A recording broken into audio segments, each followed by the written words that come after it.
curso do Saber Direito desta semana é de Direito Processual Previdenciário. Você vai aprender sobre as dificuldades do processo de previdência, teses em benefícios por incapacidade, sobre segurado e aposentadoria especiais e, além disso, assistência social na jurisprudência. As aulas são com a professora Maria Fernanda Virt. Olá, estamos de volta com a nossa aula 2 de Direito Processual Previdenciário e hoje nós vamos falar sobre benefícios por incapacidade.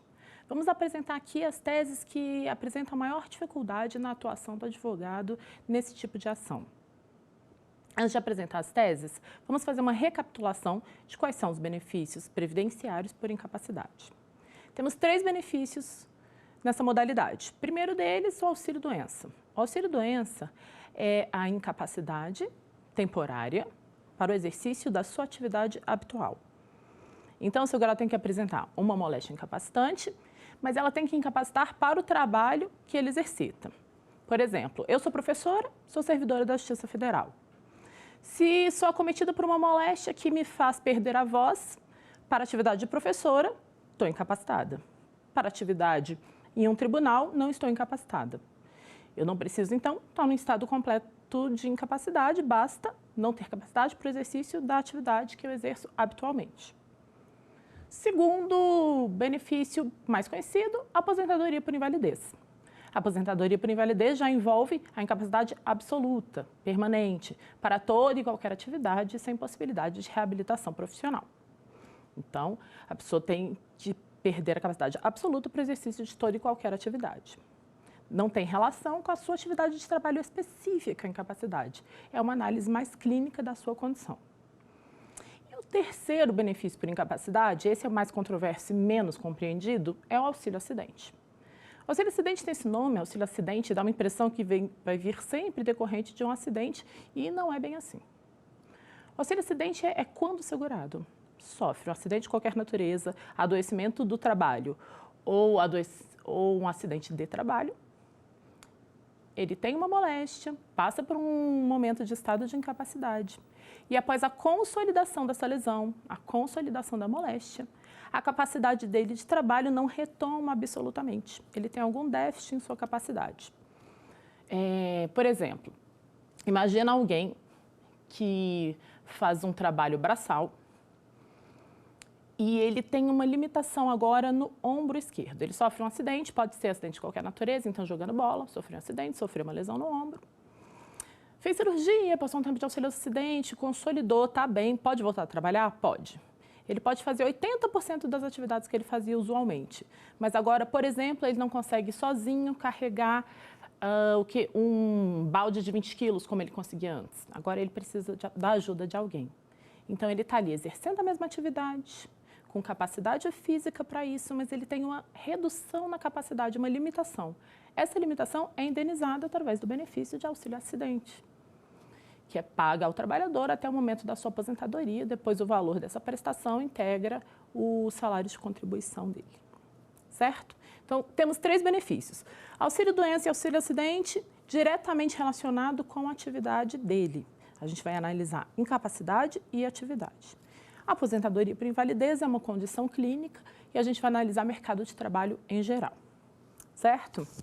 Dito isso, vamos chamar uma pergunta aqui do nosso quiz, só para sintetizar essas ideias e a gente não perder esses conceitos até o final da aula.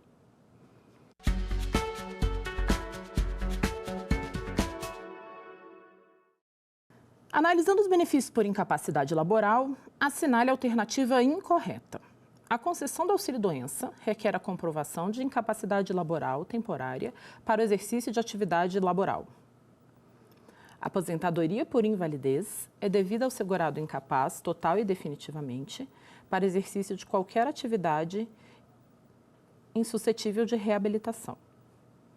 O auxílio-acidente é devido em caráter indenizatório ao segurado que tem reduzida sua capacidade laboral em decorrência de acidente de qualquer natureza.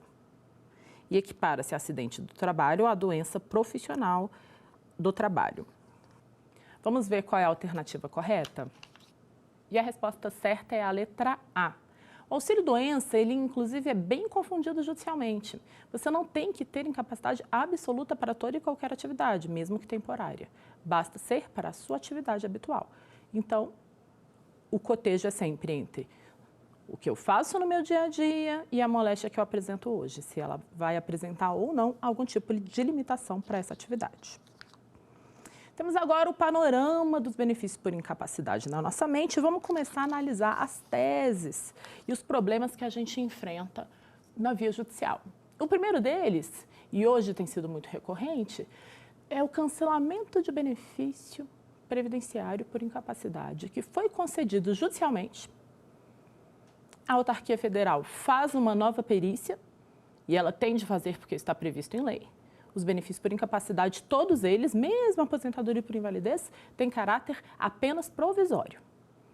Aposentei por invalidez, vou ficar para sempre? Não, eu vou ser chamado de tempos em tempos à perícia para ver se realmente aquela incapacidade é permanente ou teve algum tipo de recuperação. Muito bem.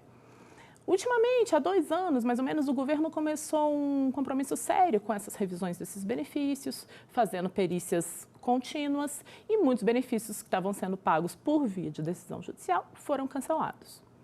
Primeira pergunta é, pode acontecer assim? Pode. O benefício concedido judicialmente pode sim ser cancelado na via administrativa sem precisar de uma nova ação judicial por parte do INSS. Isso porque o benefício é mesmo provisório. A adesão judicial não faz coisa julgada eterna de garantia daquele benefício. A questão é, quando temos um benefício por incapacidade que foi concedido judicialmente, ou foi e vai ser revisado administrativamente, viola a coisa julgada cancelá-lo? Não. E no outro ponto, pensa a outra situação. Eu estou incapaz e sinto que não posso mais exercer minhas atividades de trabalho. Ajuizo uma ação, passo por perícia. O perito fala, não, você está bem, pode realizar sua atividade de trabalho. Sigo ali em estado adoentado, por 1 ano, 2, me volta a incapacidade. Posso ajuizar a nova ação? Sim ou não? O pensamento é o mesmo, sim. Da mesma forma que a decisão judicial que me garante um benefício previdenciário não me garante ele para sempre, porque o meu estado de saúde pode mudar, então ele pode ser cassado administrativamente, o benefício que me foi negado judicialmente não vai fazer uma coisa julgada eterna contra mim. Nunca mais vou poder tentar porque vai dar litispendência. Você pode ajuizar de novo uma nova ação, mas e aí temos uma condição. A condição é você mostrar que houve uma mudança no seu quadro clínico comparado com a primeira situação. Não é só uma insurgência sua, um inconformismo com a primeira negativa. Você tem que mostrar que algo no seu quadro clínico mudou. Como que a gente prova isso? A gente prova com exames dos hospitais que a gente foi nas últimas consultas, a gente prova quando a nossa medicação mudou, quando a gente agora usa uma miligrama mais forte, a gente comprova, às vezes, quando retomamos uma fisioterapia. O importante é sempre lembrar, estou ajuizando uma nova ação previdenciária, buscando um benefício por incapacidade e já tive uma ação negada nesse mesmo sentido, preciso mostrar algo novo. E o novo é que o quadro clínico do meu segurado teve alguma variação, certo? Segunda tese, e essa é importante, conceito de incapacidade previdenciária e aposentadoria por invalidez. Já vimos que o auxílio-doença, o auxílio-acidente estão muito relacionados entre eu olhar a incapacidade da pessoa e a atividade que ela exerce. Aí depois eu faço o deferimento ou não do benefício. A aposentadoria por invalidez, nos termos do artigo 42 da Lei 8.213, é diferente. Ela exige um exame clínico que comprove uma absoluta incapacidade para o exercício de toda e qualquer atividade. Está bem claro isso no artigo 42.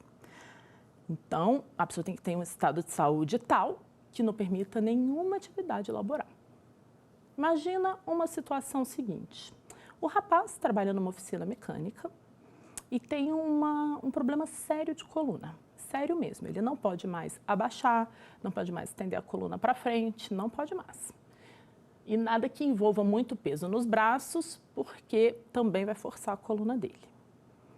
No mais, ele pode sentar numa mesa de computador e trabalhar, por exemplo, num escritório, trabalhar como secretário? Pode. Não pode mais trabalhar na oficina mecânica, não pode fazer atividade pesada. Então, ele faz jus à aposentadoria por invalidez? Não faz. vai fazer jus ao auxílio-doença até passar por um processo de reabilitação profissional, certo? Agora imaginemos que esse mesmo rapaz, na verdade não é um rapaz, é um senhor idoso, já tem 58 anos, está há 30 anos ali, fazendo isso, trabalhando na oficina mecânica. Aos 58 anos de idade, com baixa escolaridade, ele apresenta problema na coluna, não pode mais abaixar, não pode mais fazer nenhum dos exercícios que um mecânico faz, usualmente. Ele passa por uma perícia, o perito fala, olha, totalmente incapaz você não está, você está parcialmente, você pode fazer qualquer outra atividade que não exija esforço físico seu. Então, ele não faz jus à aposentadoria por invalidez? Nesses cenários, a jurisprudência do STJ construiu outro entendimento, e é um entendimento muito alinhado com o que hoje a Organização Mundial de Saúde fala sobre avaliação de incapacidade e deficiência. Isto é, ela nunca pode ser isolada da realidade social de alguém. Um senhor que aos 58 anos sempre trabalhou numa oficina mecânica, sempre fez trabalho braçal e de esforço, com baixa escolaridade, seria mesmo crível que ele possa passar por um processo de reabilitação para conseguir, talvez, um emprego em um escritório e trabalhar como digitador, algo assim? É bem provável que não. E nessa situação, onde a moléstia, associada à condição social em que está inserido o segurado, a sua condição de escolaridade, de idade, revelar que é praticamente impossível sua reinserção em mercado de trabalho, vai lhe ser concedido o benefício de aposentadoria por invalidez. O Superior Tribunal de Justiça tem vários julgados nesse sentido. Vou deixar como citação para os senhores o agravo interno no ARESP 884666, mas a jurisprudência tem sido uníssona nesse sentido. Então, aposentadoria por invalidez, consideramos não apenas a incapacidade clínica, como diz o artigo 42. Vamos fazer uma análise biopsicossocial para ver se realmente há alguma chance daquele segurado voltar a se inserir em mercado de trabalho, certo? Então, temos um laudo que atesta apenas a capacidade parcial do segurado. Não faz jus à aposentadoria por invalidez? Depende da condição social em que ele está inserido. Outra tese que ainda gera discussão é a questão do auxílio-acidente. O que tínhamos antes sobre o auxílio-acidente na legislação? O auxílio-acidente, como nós vimos, é quando você sofre alguma moléstia e tem uma perda, uma redução da sua capacidade de trabalho, e a partir dessa redução, a autarquia vem e lhe paga um benefício de caráter indenizatório. O auxílio-acidente não substitui a renda, como a aposentadoria por invalidez e auxílio-doença. Ele é uma indenização. Tanto é assim que ele pode ter um valor abaixo do salário mínimo. Ele é apenas 50% do seu salário de benefício. Esse benefício ele tinha um caráter vitalício. Entendi que é uma indenização, você ia receber para sempre até o dia do óbito, mas não transmitia para os dependentes, certo? Em 1997, a legislação foi alterada e retirou o caráter vitalício do auxílio-acidente. Falou-se assim, não vai mais ser vitalício. No momento da aposentadoria do segurado, que está em gozo de auxílio-acidente, este valor da prestação vai entrar no cálculo do benefício de aposentadoria e, a partir dali, vai ser suspenso o pagamento daquela pecúnia auxílio-acidente. E começou-se a discussão na jurisprudência. A discussão era a seguinte: eu recebi um auxílio-acidente depois da alteração legislativa. Recebi um auxílio-acidente em 2010. Mas a moléstia que afetou a minha capacidade, que gerou a redução da minha incapacidade, aconteceu em 1995, quando a legislação dizia que o benefício tinha um caráter vitalício. E aí, eu posso acumular com a minha aposentadoria, sim ou não? A jurisprudência acabou se consolidando em sede de recurso especial repetitivo no Superior Tribunal de Justiça para afirmar que sim, se a moléstia aconteceu antes da alteração legal, o benefício teria caráter vitalício. Para vocês acompanharem, o número do recurso especial no Superior Tribunal de Justiça é o RESP 12.96673. O STJ falou sim, se a sua moléstia aconteceu antes da alteração legislativa, ele pode ter caráter vitalício desde que a sua aposentadoria também tenha sido concedida antes de 1997. Se você recebeu o benefício de aposentadoria depois, a gente vai entrar na regra nova. Você vai fazer jus ao auxílio-acidente, mas ele vai integrar o valor da aposentadoria. Você não vai receber as duas prestações concomitantemente. E isso tem gerado ainda confusão na jurisprudência. Não sei se por incompreensão da norma, muitas vezes tem sido julgado improcedente esse tipo de pedido. O juiz recebe a ação, ele verifica realmente uma redução na capacidade, a lesão do segurado, ele faria jus ao auxílio-acidente, e aí ele percebe nos autos que o segurado já está aposentado e fala, vou julgar improcedente a ação. Tem a redução, mas como ele já é aposentado e não pode mais cumular os dois benefícios, vou ter que julgar improcedente. Esse é o equívoco, e é isso que a gente tem que sustentar judicialmente. Quando você já é aposentado, está em busca de um auxílio-acidente, de um acidente que aconteceu anteriormente, você faz jus ao auxílio-acidente, embora não faça jus à cumulação das prestações. A ação tem que ser julgada procedente, mas o benefício não vai ser pago diretamente como era antigamente. Ele vai integrar a base de cálculo da aposentadoria. Então, aquela aposentadoria que o segurado já está recebendo vai ser recalculada a partir do valor devido daquele auxílio-acidente que foi ali reconhecido com o termo inicial que fixar o juiz no momento da análise do caso concreto, que vai depender de diversas variáveis, mas a gente vai ver termo inicial de benefício por incapacidade em outro momento. Certo? E temos uma outra dificuldade grande quando falamos de cumulação de benefício. Qual é a regra geral para quem está em gozo de um benefício por incapacidade? Não auxílio-acidente, que é só redução, é indenizatório. Vamos falar de aposentadoria por invalidez e auxílio-doença. Aposentadoria por invalidez e auxílio-doença são benefícios substitutivos de renda, como dizemos. A pessoa está em uma situação clínica tal que não é possível trabalhar, seja temporariamente, seja permanentemente, então ela recebe uma prestação substitutiva de renda, que é o auxílio-doença, 91% da sua RMI, ou aposentadoria por invalidez, 100% da RMI. Agora, imagina a seguinte situação. O que imaginou o legislador? Que você, incapaz está, vai à autarquia previdenciária, passa por uma perícia administrativa, a perícia administrativa diz que você está incapaz, você de fato está, você fica em gozo do benefício até a sua saúde ser recobrada. Mas nem sempre as coisas acontecem assim. O que costuma acontecer? Você vai à autarquia previdenciária, incapaz está, passa por uma perícia e o perito entende que você não está incapaz para o exercício da sua atividade. Que você pode sim voltar e continuar exercendo a sua atividade, que está tudo bem, mas você não está bem. Você até tenta retomar a sua atividade. Imaginemos a situação. Eu vou em 2018 na autarquia, faço o requerimento do meu benefício, passo por perícia, é indeferido, procuro o advogado ajuização e eu fico lá esperando marcarem a perícia judicial. Estou lá incapaz, não consigo trabalhar, não estou bem de saúde.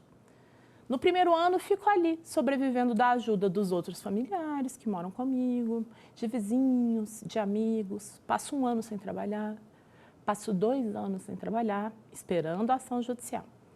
No 3º ano, a ajuda dos amigos começa a minguar, né? Ninguém consegue mais me ajudar. Eu preciso sobreviver, eu preciso comer. Lembra que falamos na primeira aula que a gente não pode esquecer de um caráter importante numa ação previdenciária, que é o estado de contingência do indivíduo. O indivíduo precisa lutar por sobrevivência e aquela prestação que ele busca judicialmente é para lhe garantir sobrevivência. Então, imagine que ali no 3º ano, que ele já não pode mais contar tanto com a boa vontade dos amigos, ele fala, vou ter que trabalhar mesmo doente. Não estou bem. Ele não recobrou sua condição clínica. Continua doente, continua sentindo dores, não está bem. Mas conhece um amigo que tem uma loja, que fala, eu vou deixar você trabalhar lá, você vai trabalhando devagarzinho no sacrifício, vai dar tudo certo. E ele se mantém assim, trabalhando por 1 ano, 2, 3... Enquanto isso, a ação judicial está correndo.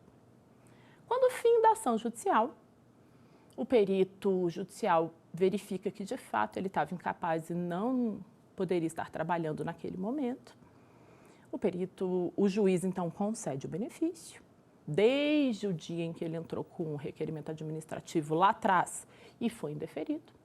E aí a autarquia previdenciária levanta a seguinte tese. Tudo bem, o perito diz que ele está incapaz, vou pagar essa prestação, mas tem um porém. No curso do processo, que foram 5 anos, ele trabalhou por 3 anos. Se ele trabalhou durante esses 3 anos, ele estava bom. Se ele estava bom, eu não posso pagar um benefício que é substitutivo de renda. Ele teve salário. Ele não pode acumular salário com benefício por incapacidade. Então, não vou pagar esses 3 anos. E aí, pode ou não pode? Pode excluir? A gente pode excluir esse período que ele trabalhou, afirmando que não é possível acumular salário com benefício por incapacidade? Não podemos.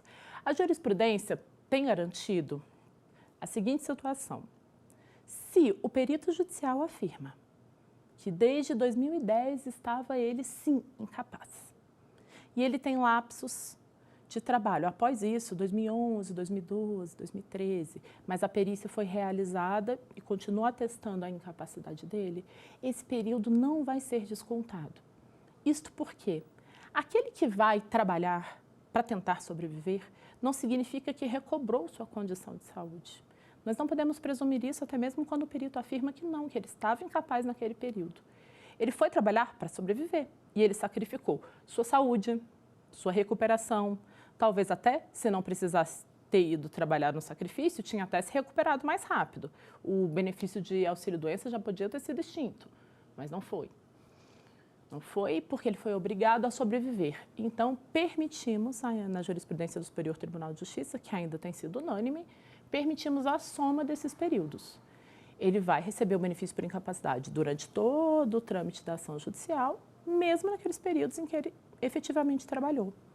E tem outra nuance nessa tese. A outra nuance é a seguinte. Quando estamos falando de aposentadoria por invalidez, que diz que ele tem que estar completamente incapaz para toda e qualquer atividade, mesmo assim ele trabalhou no sacrifício. E quando falamos de auxílio-doença, tem uma nuance que chama mais atenção. E qual é? Lembra que o auxílio-doença é a incapacidade tão somente para a sua atividade habitual. Então, por exemplo, a minha atividade habitual é ser pedreiro. O que eu faço é ser pedreiro, é uma atividade pesada, eu carrego muito peso e para ela eu estou incapaz. Durante o trâmite da minha ação judicial, eu acabei conseguindo uma colocação profissional diferente. Eu acabei conseguindo trabalhar como caixa de supermercado. Estou conseguindo realizar bem essa atividade. Então, aquele período de trabalho que ali está nem pode ser questionado pela autarquia, porque em nada envolve a incapacidade que está sendo discutida em juízo. Em juízo, eu discuto minha incapacidade para atividade de pedreiro. A minha capacidade para o exercício de caixa de supermercado no período que eu espero o trâmite judicial, em nada influi nessa ação aqui. Então, obviamente, em nada vai influir no pagamento de todo o atrasado que vai ser devido pela autarquia federal no momento que vai ser julgado procedente o meu pedido. Só vou deixar um alerta para vocês nessas teses de benefício por incapacidade, quando o segurado retoma sua capacidade para trabalhar ou quando vai no sacrifício trabalhar. Se você acompanha uma ação judicial como advogado, nesse sentido, o seu cliente está recebendo por liminar o benefício e, de repente, ele realmente recobra a capacidade dele, se sente melhor. A ação judicial não terminou, nem precisa terminar porque ainda vai ter muita coisa para ser discutida, os atrasados e toda a questão. Mas no curso da ação judicial ele melhorou, de repente. Ele está bem, consegue voltar a trabalhar e realmente ele volta por ter recobrado capacidade laboral. O que fazer? Não avisa o juízo ou avisa o juízo? Avise o juízo. Peticione nos autos, avise que ele recobrou a condição clínica dele, até mesmo para a gente suspender os efeitos dessa tutela provisória, porque senão isso sim vai ter que ser descontado e restituído no final da ação judicial. Certo? Vamos tentar retomar essas 4 primeiras teses, que são simples, mas tem muito detalhe, muita nuance no decorrer da ação judicial. Vamos retomar elas respondendo uma pergunta do nosso quiz.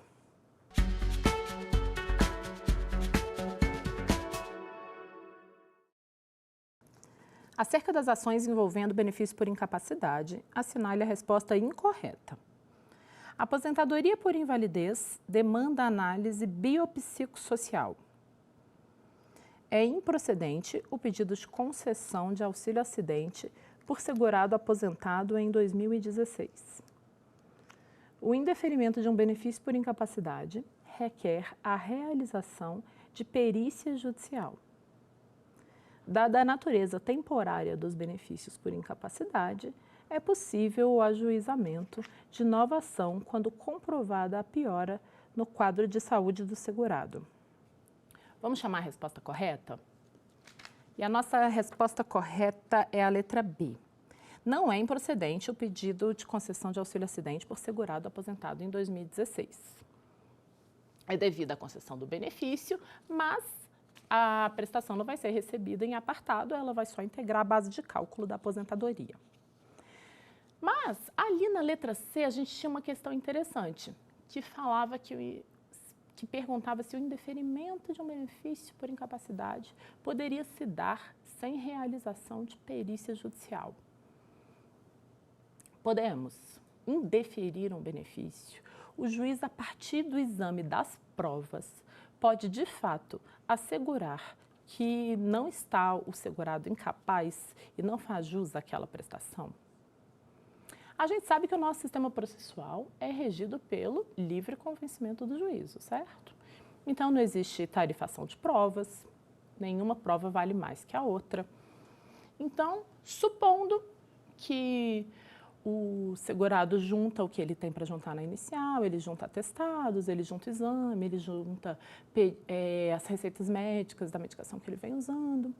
A autarquia previdenciária faz as provas que entende possíveis, pode ele fazer uma prova de que ele tem trabalhado nesses períodos que ele alega estar doente, pode trazer aos autos prontuários médicos, porque a autarquia previdenciária agora tem acesso a elas, desde a alteração legislativa, agora em 2019, pode trazer isso para os autos, pode o juiz formar um livre convencimento e falar, olha, do que olho aqui, incapaz não está? Não pode. A legislação garante ao segurado a realização de perícia para ferir a incapacidade. E o contrário, poderia o juiz, a partir do livre exame das provas, entender pela incapacidade e deferir o benefício sem a realização da perícia judicial médica? Essa tese ainda enfrenta muita resistência no judiciário. Via de regra, entende-se que o deferimento ou o indeferimento só pode se dar depois de perícia judicial médica. Mas estamos vivendo agora sobre uma nova legislação processual, que é o Código de Processo Civil de 2015. O Código de Processo Civil de 2015 ele veio trazendo diversas inovações. E o fundo, o espírito da nova legislação processual é que nós atinjamos o fim sempre do processo, então tenha sempre julgamento de mérito, com a maior celeridade possível e com a melhor adequação dos recursos, com economia de recursos. Esse é o espírito geral do Código. É um judiciário mais célere, mais efetivo e principalmente menos oneroso, certo? Um segurado que tem uma condição de incapacidade, de adoecimento, que vem realizando diversos exames, sempre ali na rede pública de saúde, e tem diversos laudos, diversos atestados, diversas receitas médicas, comprovando um declínio grande da sua condição de saúde. E junta isso aos autos. Esses documentos não podem mesmo justificar a concessão de benefício por incapacidade? Lembre-se que quem assina um atestado, um laudo na rede pública de saúde é um servidor público, que tem fé pública. Por que não se valer de toda essa documentação assinada por servidor público, que esteve acompanhando o segurado por alguns anos, que fez diagnóstico, que fez exame, que vem acompanhando a evolução da condição clínica dele, atesta tudo isso tudo está ali nos autos. Será que não podemos nos aproveitar apenas desses documentos, quando não tivermos nenhuma outra prova em sentido contrário, formada nos autos, para deferir esse benefício? Eu acredito que sim. A tese encontra guarida em alguns juizados especiais pelo país, mas ainda não é forte na jurisprudência. Há apenas um julgado no Superior Tribunal de Justiça que faz menção a tese semelhante e, inclusive, na decisão do Superior Tribunal de Justiça, é ainda diferente a questão, porque ali foram aceitos atestados particulares, nem eram atestados de hospital público. Mas eu acredito que isso é defensável. E por que defender algo como isso? Qual é a grande vantagem de defender a não realização de perícia judicial e, sim, logo o deferimento do benefício a partir das provas que estão nos autos? Exatamente pelo que já falamos aqui na nossa primeira aula. Vamos lembrar da peculiaridade da ação previdenciária. E a peculiaridade é que estamos ali lidando com alguém em estado de contingência. Aquela pessoa precisa sobreviver, precisa pagar as contas, precisa de dinheiro para manter os filhos, para manter os dependentes dela. Vimos agora a situação daquele que está ali esperando um benefício por incapacidade, que tem uma demora em ser deferido e ele precisa, inclusive, sacrificar a sua própria saúde, retardar a sua recuperação, buscar recolocação no mercado de trabalho, trabalhando adoentado, tão somente para garantir sobrevivência. Então, não seria ideal, não seria melhor a todos, inclusive para a recuperação do indivíduo, que pudéssemos acelerar um tanto a ação previdenciária por incapacidade? Então, dando entrada na inicial, com robusto acervo probatório, de atestados, laudos, comprovando a incapacidade e a condição clínica, consideremos até aqui só os atestados emitidos pela rede pública de saúde. Não poderia o juiz, ao invés de aguardar uma perícia judicial, que às vezes pode demorar anos, pode demorar muito tempo para acontecer e o segurado continuar ali em estado de contingência, não seria ideal começarmos a admitir esses documentos como prova suficiente para a concessão da prestação, conceder de uma vez o benefício, encurtar o processo e encurtar muitas vezes a recuperação do próprio segurado. O segurado que consegue manter-se recebendo benefício, consegue ficar em casa o suficientemente para recuperar a sua saúde e depois poder voltar novamente para o mercado de trabalho. A tese ainda gera discussão, então esse é o novo desafio de vocês para quem atua com benefício por incapacidade. O que mais que temos de dificuldades em benefício por incapacidade? Quando a gente falou em benefício por incapacidade, falamos apenas do que você tem que comprovar, não é isso? Tenho que comprovar incapacidade temporária para a minha atividade habitual, perda da capacidade ou redução da capacidade para a atividade habitual ou incapacidade absoluta para qualquer atividade, certo? Mas temos ainda uma outra coisa que precisa ser analisada, que é a qualidade de segurado. Aliás, essa é a primeira questão a ser analisada. Para pedir um benefício previdenciário, eu tenho que ser segurado da Previdência Social e tenho que ter qualidade de segurado. O que é a qualidade de segurado? Eu estar ali pagando a minha contribuição todo mês. Enquanto eu pago, segurado sou. A legislação abre o que a gente chama de período de graça. O período de graça determina o seguinte: enquanto você paga, você é segurado. Mas, quando você parar de pagar, eu vou te dar um período de graça. Isso é, um período que você não vai precisar pagar e vai continuar sendo segurado da Previdência Social. Esse período é de 12 meses. Parei hoje de contribuir para a Previdência Social, tenho 12 meses para me manter como segurado da Previdência e se algo me acontecer nesses 12 meses, eu ainda faço jus às prestações devidas, certo? Depois de 12 meses, esse período pode ser estendido por 24 meses se eu comprovar a minha situação de desemprego. Eu tenho que comprovar que estou desempregado e que não consigo me recolocar no mercado de trabalho. Estou tentando me recolocar, mas não consigo. E a terceira possibilidade de extensão, que vai então para 36 meses, é aquele que já tem mais de 120 contribuições. E aí ele tem um período de mais 12 meses para ficar em estado de segurado, sem recolher contribuição. Agora imaginamos uma outra situação. O segurado está incapaz. Vai na autarquia previdenciária. Pede um benefício. O benefício lhe é negado porque a perícia administrativa diz que a saúde dele não está tão debilitada assim. Ele volta para a empresa que ele trabalha. Ele está debilitado, não consegue exercer a atividade. É demitido. A empresa fala, não vai dar aqui, você não está rendendo o que você rendia antes, demite o rapaz. Às vezes até ele ficaria naquele período de estabilidade de 12 meses, depois acaba demitindo. Ele não consegue se colocar no mercado de trabalho, porque ele realmente está incapacitado. A perícia administrativa pode não ter reconhecido, mas a condição clínica dele é real. Está incapacitado, não se recoloca no mercado de trabalho. Passa 5 anos, ele vem a falecer. A esposa dele vai na autarquia para pedir uma pensão por morte, porque o marido dela era trabalhador. Não estava trabalhando porque estava doente, mas era trabalhador. E esse benefício de pensão por morte vai ser indeferido, inevitavelmente. Por quê? Porque ele já não tinha mais a qualidade de segurado. Não estava contribuindo, já tinha passado 12 meses, perdeu a qualidade de segurado dele. Mas analisando os fatos da vida, e é isso que é importante numa ação previdenciária, nem sempre a lei é capaz de dar resposta a tudo. O que a lei imagina quando ela estabelece esse período de graça, estabelece a condição para a concessão de um benefício? Que tudo caminhará bem, né? Que incapacitado ele está, diagnosticado assim ele será, fará jus ao benefício e tudo vai dar certo. E a gente sabe que as coisas não são assim. Então, ele estava incapaz, foi por perícia, o perito falou, não, está ótimo, volte a trabalhar. Não estava ótimo, não voltou a trabalhar, porque as palavras do perito não podem, né, magicamente lhe recobrar a saúde. Acabou falecendo, inclusive, em decorrência dessa mesma moléstia. E a esposa dele vai ficar sem proteção judicial? O judiciário construiu tese em sentido diverso, que permite uma melhor adequação da realidade social à norma da legislação previdenciária.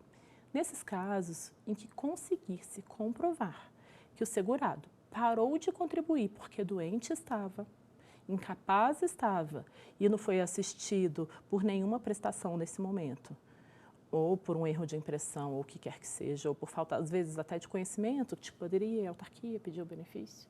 Certo é, comprovado que ele saiu do mercado de trabalho, porque já não tinha condições clínicas de trabalhar, ele mantém a qualidade dele de segurado. Mesmo sem contribuições, mesmo sem estar em gozo de benefício previdenciário, se comprovado que ele parou de contribuir, parou de trabalhar por condições clínicas, a qualidade de segurado mantém-se e, nesse caso, a pensão por morte poderia ser deferida. A dificuldade de vocês na atuação judicial seria apenas fazer a comprovação. Como que eu comprovo, então, que ele realmente parou de contribuir porque incapaz estava? Com o histórico médico dele. Você vai ter que juntar toda a documentação possível que você tem, sobre medicação, sobre o prognóstico da doença dele, sobre a evolução, o laudo mesmo do médico que o acompanhou até o falecimento, por exemplo, e comprovar que ele estava ali, morreu em 2016, parou de contribuir para a Previdência Social em 2010, mas parou em 2010 porque em 2010 incapacitado ele já estava. Então, a esposa dele, em 2016, vai fazer jus à pensão por morte. Mas isso tem que estar bem explicado na inicial de vocês, bem explicitado, e a jurisprudência tem admitido. A única barreira será comprovar o início da incapacidade. Principalmente em casos de pensão por morte, em que já falecido o segurado, a perícia não tem como ser direta, será indireta. Então, junte um bom acervo probatório sobre todo o acompanhamento da moléstia dele, porque a tese tem sido acolhida na jurisprudência ultimamente.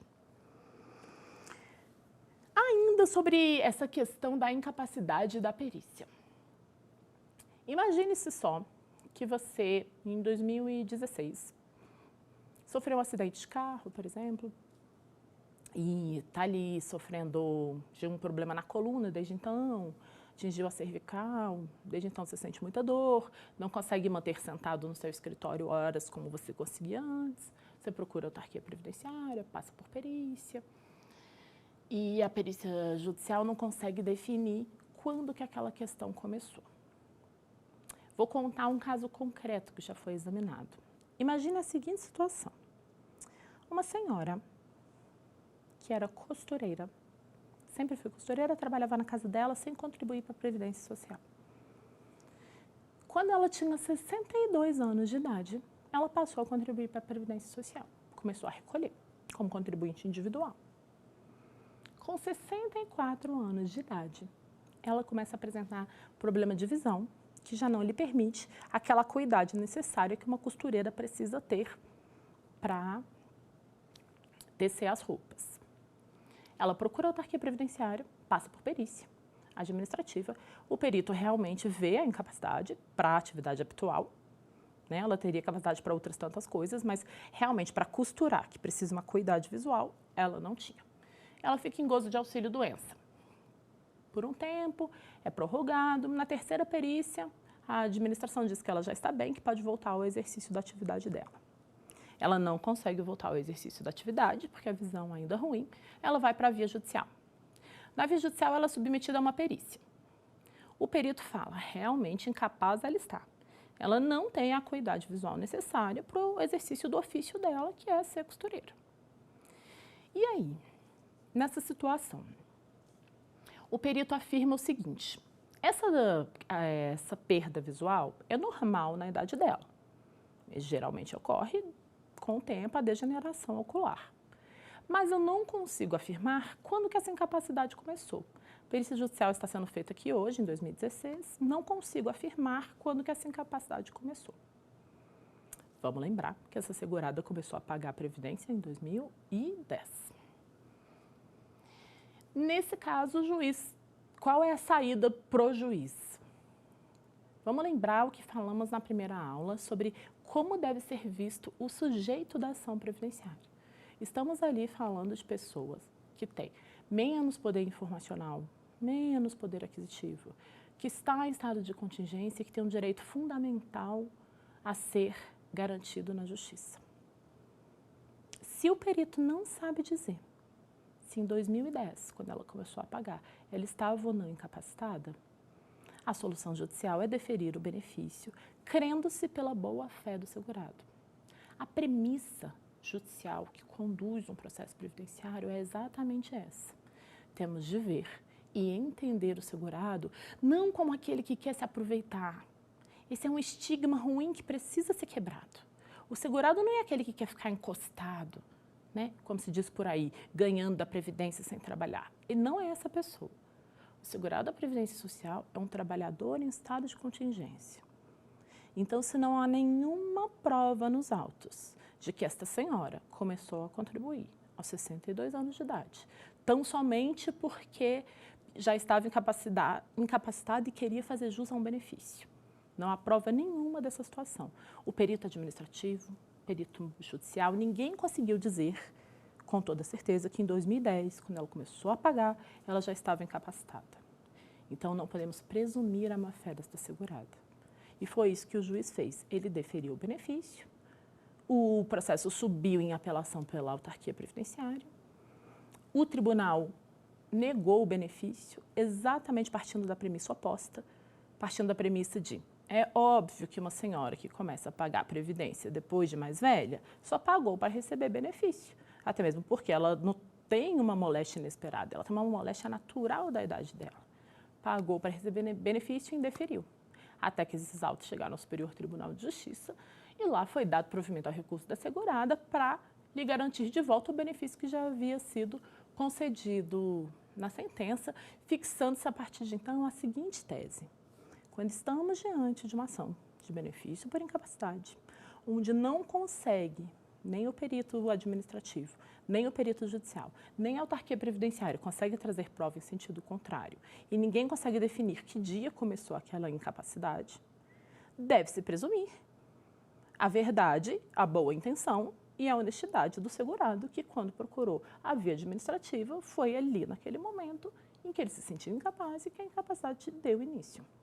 Então, concessão do benefício com termo inicial do benefício na data do requerimento administrativo, fixando a tese de que, incapaz a perícia de determinar o início da incapacidade, presume-se verdadeiro o momento em que o segurado postulou o benefício. Então, ou o momento do requerimento, ou o momento da citação válida da autarquia previdenciária, sendo vedado a presunção da má-fé.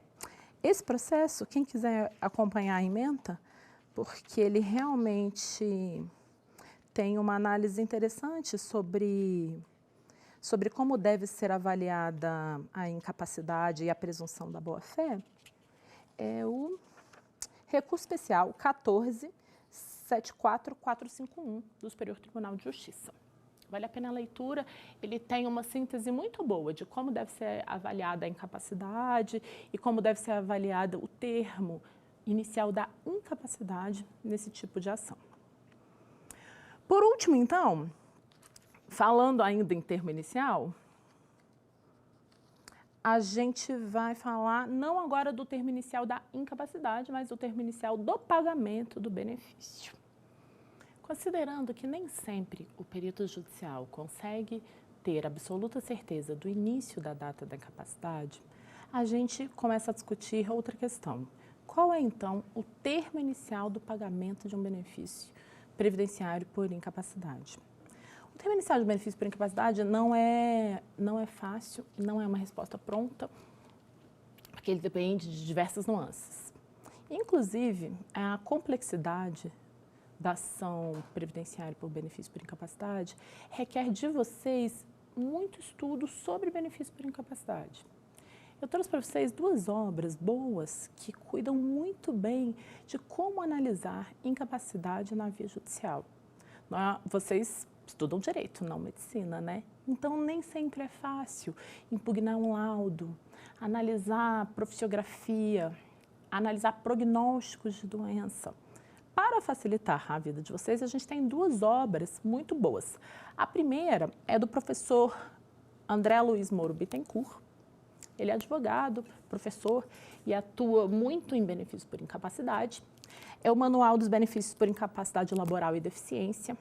Aqui vocês vão conseguir análise não apenas dos benefícios por incapacidade que estamos olhando aqui, os previdenciários, mas também de caráter assistencial.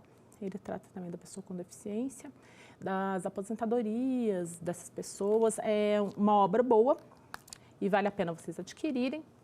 E este outro livro aqui, que é bem mais prático e cuida de várias teses também que vocês vão acabar esbarrando na atuação judicial de vocês quando se falar de benefício por incapacidade, que é o curso de perícia judicial previdenciária. Aqui tem análise de laudos, sugestões de impugnação. Esse livro foi coordenado pelo juiz federal José Antônio Savares. Tem experiência exatamente na análise dos benefícios como magistrado. Vale a pena a aquisição e ali tem diversas teses, além da que tratamos aqui, que vocês vão acabar enfrentando no dia a dia de vocês na via judicial. Mas vamos voltar para o nosso tema. O nosso tema é o termo inicial do benefício por incapacidade. Quando a gente está na via judicial buscando benefício previdenciário, via de regra, a gente tem duas regras para termo inicial de pagamento. Primeiro é data de entrada do requerimento administrativo, sempre. Se for uma aposentadoria, seja lá o que você está postulando, ou se você não teve o prévio requerimento administrativo, a data da citação válida da autarquia. Não a data de ajuizamento da ação, como alguns defendem. É a data em que a autarquia previdenciária toma conhecimento da sua pretensão. Ali é o início do pagamento do benefício. Isso numa aposentadoria especial, numa aposentadoria por contribuição. Mas quando falamos de incapacidade, e aí quando falamos de perícia, a gente tem o termo inicial da incapacidade influindo no termo inicial do pagamento do benefício. Suponha que você é um segurado da Previdência, sente-se incapaz, vai a juízo postular o benefício. A perícia realiza-se 2 anos depois do ajuizamento da ação. Então, vamos marcar uma data aqui. Ajuizamos essa ação em 2015, perícia realizada em 2017. E o perito judicial fala, olha, do que vejo aqui, dos documentos trazidos, da condição que analiso hoje, do prognóstico usual dessa moléstia, acho mesmo que ele está incapaz, mas acho que essa incapacidade não começou em 2015, quando essa ação foi ajuizada. Acho que essa incapacidade é só agora, em 2017. Agora eu senti um agravamento na condição dele. Consigo, do acervo que eu tenho aqui, diagnosticar. Essas datas não são achismos de um médico. Existe todo um estudo para isso, de como é a evolução de uma doença usualmente. Então, olhando o quadro clínico em 2017, ele consegue definir a data. E aí, nesse caso, o perito está seguro do início da incapacidade. Ele tem certeza e ele pode precisar, de acordo com o conhecimento científico dele, que aquela incapacidade só começou em 2017. Em casos assim, em que há uma robustez do convencimento do perito judicial, em que os elementos probatórios e o conhecimento científico dele conseguem assegurar com certeza a data do início da incapacidade, é ali o termo inicial do benefício. Porque aí não há uma dúvida sobre isso, porque é um entendimento científico. E nos casos em que o perito não consegue, como foi o caso que a gente viu antes, o perito não sabe precisar exatamente quando que começou aquilo ali. Qual é o termo inicial do benefício? A gente tem dois posicionamentos judiciais. Tem um posicionamento judicial que afirma que então vai ser na data da perícia. Porque foi só naquele momento em que se tornou incontroversa a moléstia do segurado. Mas pense só, o perito não sabe dizer quando começou. Ele está fazendo a perícia em 2017, não sabe dizer quando começou. Quando ele passou por perícia, não foi ali que ele ficou doente, naquele momento, no dia da perícia, né? Naquele momento, apenas diagnosticaram a incapacidade dele. Este pode ser o termo inicial do benefício? Ainda não temos uma pacificação no país, em sede de recurso repetitivo ou algo assim, sobre o tema, mas o Superior Tribunal de Justiça sinaliza na sua jurisprudência que o laudo pericial não pode nunca ser usado como termo inicial de benefício, porque o laudo pericial judicial tão somente verifica uma condição que já existia e, inclusive, deu aso ao ajuizamento da ação. Nesses casos, então, qual seria o termo inicial do benefício? Ele voltaria para a regra geral que a gente tem para termo inicial de benefício previdenciário. Ou é a citação válida da autarquia, e se tiver requerimento administrativo, a data do requerimento administrativo. Isso porque vamos presumir a boa-fé, a verdade e a boa intenção do segurado no momento que ele ajuizou. Seria pouco crível, né, gente, que alguém imaginasse que daqui a 2 anos estaria incapaz e falasse, vou logo ajuizar uma ação aqui, pedindo benefício por incapacidade, daqui a 2 anos, quando a perícia acontecer, eu vou estar incapaz e vou ganhar? Óbvio que não, né? Óbvio que quando ele ajuizou a ação, incapaz ele já estava. Então, o perito não sabe dizer quando começou, termo inicial do benefício segue a regra geral, data do requerimento administrativo ou a data da citação válida da autarquia. E isto vale para aposentadoria por invalidez, isto vale para o auxílio-doença e isto vale para o auxílio-acidente. Mas tem uma nuance. Lembra que falamos ontem que pode o juiz conceder benefício diverso daquele que foi requerido? Imagina a situação em que eu entro com uma ação judicial pedindo auxílio-doença, porque eu penso que eu tenho uma moléstia que logo vai sarar. Essa é a minha visão. Peço auxílio-doença em 2010, o processo está tramitando. Em 2016, essa doença se agrava de tal forma que no momento que eu passo por perícia, o perito vê que eu faço jus ao benefício de aposentadoria por invalidez, porque eu estou absolutamente incapaz para o exercício de qualquer atividade. Nesse caso, em que houve um agravamento durante o curso do processo judicial, como que a gente fixa termo de benefício? Se o benefício que vai ser concedido é mesmo a aposentadoria por invalidez, pode o juiz fixar o termo inicial no momento do agravamento, já que ele está concedendo benefício diverso daquele que foi pretendido. De certa forma, isso atende bem a questão da defesa da autarquia, né? A autarquia estava ali se defendendo de auxílio-doença, o agravamento veio depois, a aposentadoria por invalidez é algo superveniente no decorrer do processo judicial, ali não seria de todo irrazoável a fixação do termo inicial do benefício em um outro momento. Certo?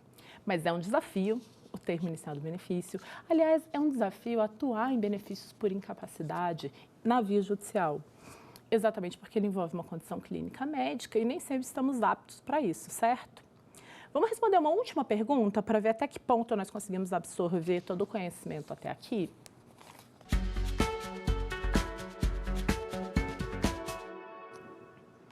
Considerando as teses sobre benefícios por incapacidade, marque a alternativa correta. O termo inicial do benefício por incapacidade deve ser fixado na data da realização de perícia judicial, quando se torna incontroversa a incapacidade. O benefício por incapacidade, concedido judicialmente, só pode ser cancelado ou suspenso após realização de nova perícia judicial. Quando o perito judicial não conseguir determinar a data do início da incapacidade, deve fixar-se seu início na data da perícia. É possível a concessão de benefício por incapacidade sem a realização de perícia médica. Vamos às respostas? E a resposta correta é a letra D. É possível, sim, a concessão de benefício por incapacidade sem a realização de perícia médica, desde que nós estejamos revestidos de um bom acervo probatório que comprove a incapacidade de plano do segurado. Vamos então recapitular o que vimos até aqui? Vimos as especificidades dos critérios de concessão do benefício por incapacidade, o que deve ser analisado e como deve ser analisado. A manutenção da qualidade de segurado daquele que para de contribuir pelo estado de incapacidade. Os meios de prova da incapacidade e sua validade na via judicial. A perícia judicial e a fixação do termo inicial desses benefícios e a possibilidade de percepção de salário, mesmo naqueles períodos em que estava em gozo de benefício por incapacidade, quando o benefício lhe foi indeferido. Ficamos por aqui e nos vemos então na próxima aula, onde vamos estudar os benefícios devidos aos trabalhadores rurais. Até lá!